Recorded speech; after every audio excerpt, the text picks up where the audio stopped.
Mari kita mencermati bagaimana komunikasi interpersonal dan komunikasi massa. Komunikasi interpersonal adalah proses pertukaran makna antara individu satu dengan yang lainnya.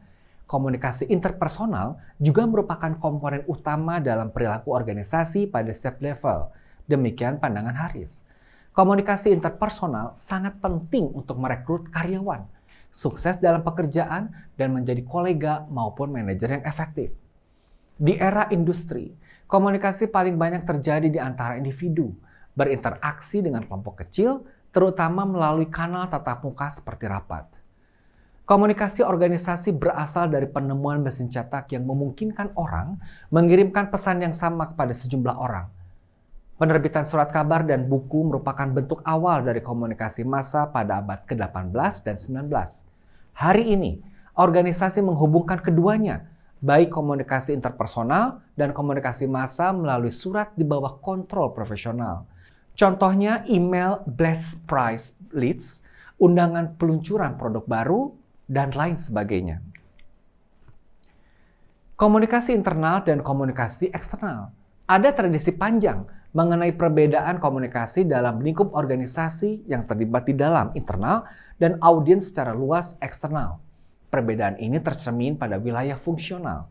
Contohnya saja, manajer Human Resources Development atau HRD fokus pada komunikasi karyawan, sementara Public Relations, Purchasing, Manager Marketing berurusan dengan stakeholder eksternal. Ada pembagian yang sama dalam lingkup akademik antara peneliti yang bertujuan pada proses komunikasi internal dan yang lebih fokus dengan komunikasi perusahaan dan media relation. Komunikasi efektif dalam tim, kolaborasi, bekerja bersama-sama untuk menyelesaikan masalah yang kompleks adalah keterampilan esensial untuk para profesional di bidang apapun.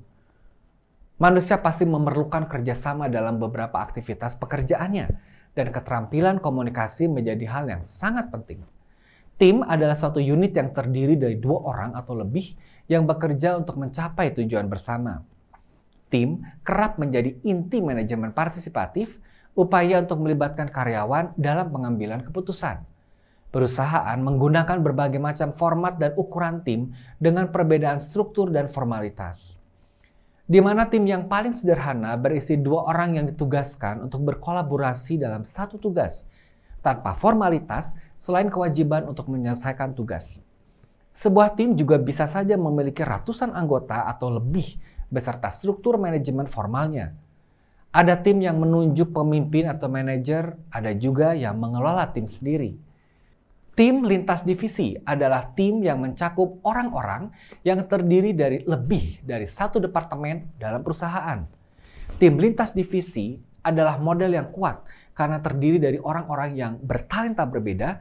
Mereka dapat mengatasi struktur organisasi yang tetap dan menyatukan orang-orang yang dengan bidang keahlian serta tanggung jawab berbeda.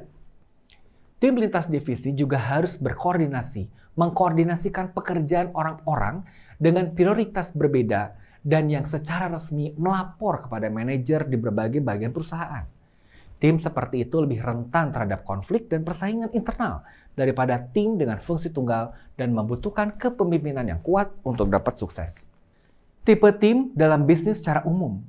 Ada tipe, ada karakteristik. Tipe tim panitia. Karakteristiknya, tim permanen yang dibentuk untuk mengatasi masalah yang berulang, seperti tata kelola perusahaan atau masalah keselamatan kerja.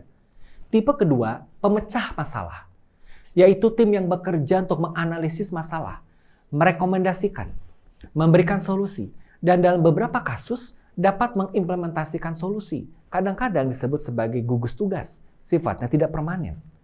Tipe yang ketiga, tipe tim proyek. Tim ini bersatu untuk menyelesaikan proyek tertentu, seperti peluncuran produk baru atau pemasangan sistem komputer baru. Tipe keempat, tim yang kreatif. Karakteristiknya mirip dengan tim proyek, tetapi digunakan di bidang seperti periklanan dan desain web, menggabungkan berbagai upaya, berbagai profesional kreatif, dan dapat mengerjakan serangkaian proyek secara bersama-sama. Dan tipe kelima, ada tipe tim lintas divisi. Mengumpulkan orang-orang dari berbagai departemen, cara terbaik untuk mengatasi masalah di seluruh perusahaan, tetapi tim lintas disiplin ini dapat menjadi tantangan untuk dikelola. Demikian pandangan dari Business Communication Today, Bovi and John.